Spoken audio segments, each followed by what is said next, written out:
Hello, this is Anup Sonavanaya, NLP coach, motivational guru, and your transformation mentor. I welcome you all for this 21-day online workshop which will help you to boost the power of your subconscious mind. Why to use the power of subconscious mind and how to use this power? The answer is being revealed in my upcoming 21-day workshop.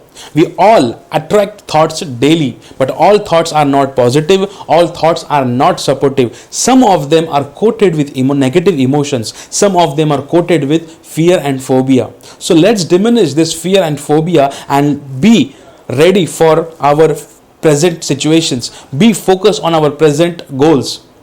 We have to make a future image which is more wealthy, more bright, and more positive.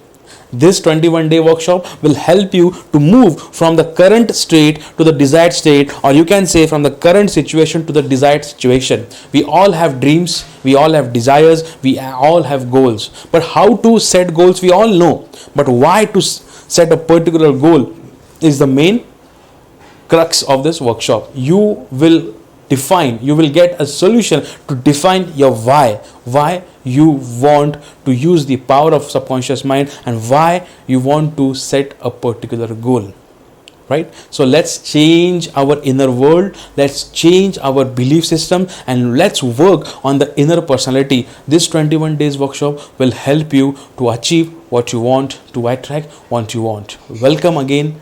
This is Anup Sonavanaya, NLP coach, motivational guru, and your transformation mentor.